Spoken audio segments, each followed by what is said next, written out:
Well, hello, welcome to the launch of Vortex 38. It looks awesome this year, and I'm so excited. I am Sarah Wilson, I am this year's assistant editor, and first of all, we'd like to thank Gary. He's our very awesome advisor. He's done a great job.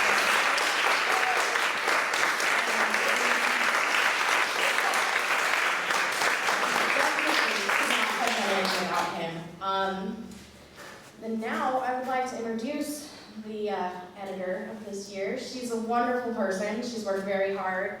She fixed a lot of things in this issue and, sat there for a whole week arguing with people and getting it done and just constantly working with our printers to make sure everything got done. And she's great. So this is Miss Mackenzie Hollis.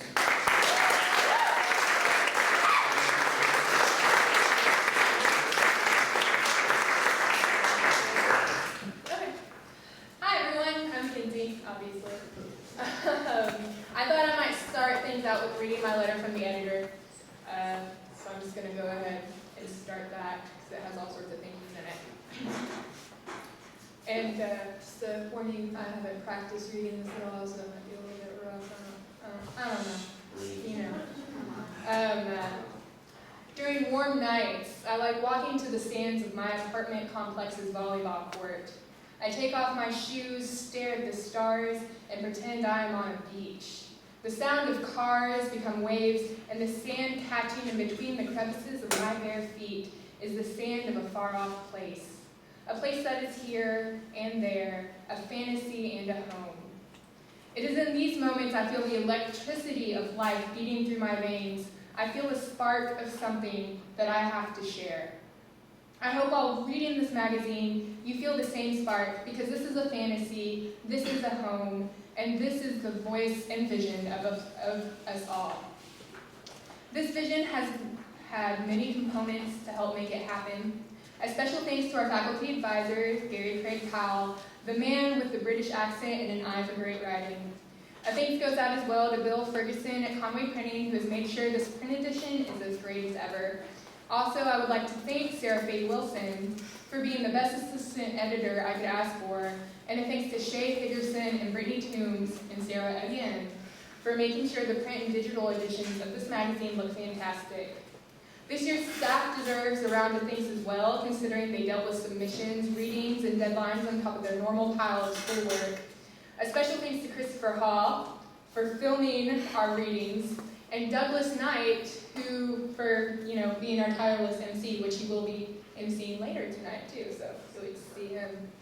And finally, I would like to thank you, the readers, for subscribing to our fantasy and our home, our voice, our vision. I hope you let the spark that rises inside of you flow from your lips or pen or paintbrush like a wave on a distant beach beating the shore. And I hope you move the sand. Thank you.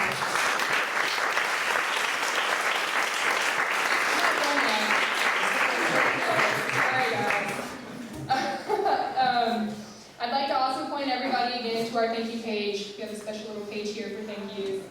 I would also like to point out there is a typo on this page. I don't want anybody smugly pointing it out to me later. Okay. The wood doesn't have an L, I realize. And also I would like to point out our dedication here. We have decided From your staff. Aww.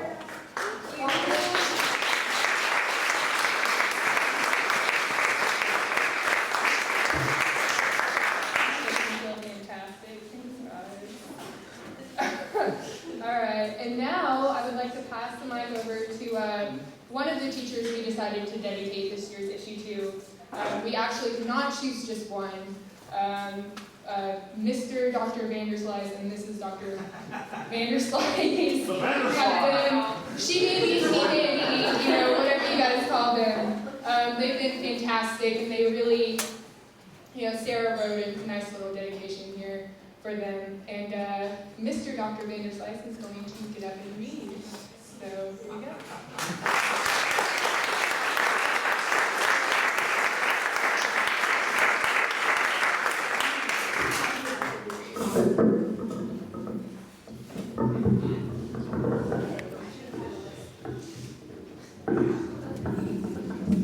Thank you. I was really, really honored when Mackenzie and Sarah told me that Stephanie and I would be, had the issue dedicated to us. And it's actually quite humbling because while we're all working very hard every day in the classroom, at the same time, we're always constantly amazed at how good our students are, how brilliant sometimes we are. And while we appreciate the thanks, I also feel like essentially what we're doing is giving you guys the space to show us what you can do. And what you do is fantastic. And I think the magazine proves that this year. So, congratulations, Joe. Dedicate this reading to you. Stephanie is on her way. She had to take my son to a public house at his new school, so she'll be here very soon.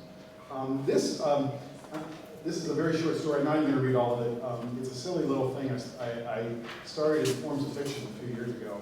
I gave my students a prompt in which, of many, I mean, you've all had them before, you know, I just spew out these prompts, 10, 15 prompts per page. But one of them was to structure a short story in the form of a high school homeroom announcement sheet. In my high school, way back when, you know, they still came with the mimeographed sheets of paper that they put us through torturous readings, just dreadful boring readings. But and that's not the only thing. My high school was a Catholic high school, all boys. So there's a bit of Catholic satire. And I'm going to jump around and read different. I'll read the number of the announcement and I'll read the announcement. Let's see. 5.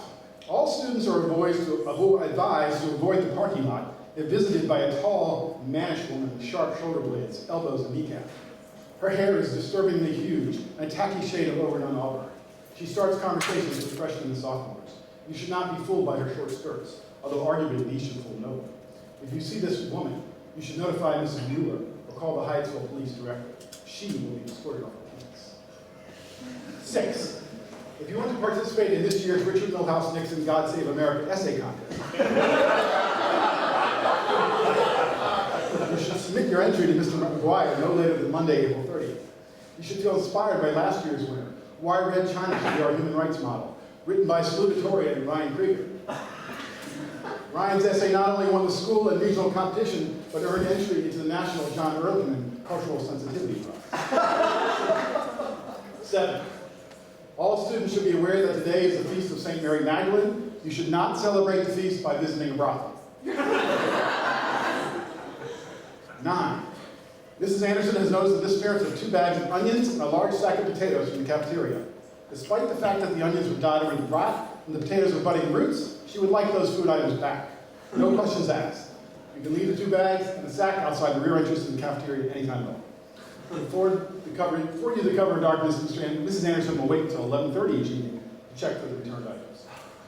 There is no deadline past which the stolen vegetables will not be taken back. 10. After respectful consultation with the AIDS Prevention Club, Principal Moreau has decided against their recommended condom distribution campaign and opted instead for the diocese-endorsed voluntary castration mission. Beginning next week, castration will be available to all students, but especially those in the AIDS Prevention Club. In the nurse's office, 9 a.m. to 2:30 p.m. Never had a nurse. The next time you visit the library, do not be alarmed by the sight of a 6-foot-tall steel contraption on wheels with workable arms and opposable thumbs. This eye-catching helpmate is neither a weapon nor a media center sentry, but Bishop Ryan's new bookbot, invented by Mr. Kane and built with the assistance of his students in his machine class. You should not scream at the bookbot, as this will cause them to regard you as a threat to the structural integrity of the media center. You should not attack the bookbot, as this will set off one of his pre-programmed defense maneuvers, including, but not limited to, the gouging of eyes, the breaking of kneecaps, the cracking of skulls, and the dislocation of shoulders. The bookbot is there to help you. Let him lead you to the encyclopedia. Elizabeth Seton High School, a real school, has kindly informed us that all students are welcome to visit their newly opened doll museum, organized by its principal, Sister Regina Broderick, and the Seton High National Honor Society. The collection includes dolls made in both classic and contemporary styles. including the Packing Heat Road Rage Prevention doll, the Just Say No Dude anti-marijuana doll, the Shiny Clean Black Boy anti-rap doll, and Turn the Key and Throw It Away Keeping the Lord's Name doll. Sister Broderick apologizes for the temporary absence of the Whore of Babylon doll, as it is being removed for repair and cleaning.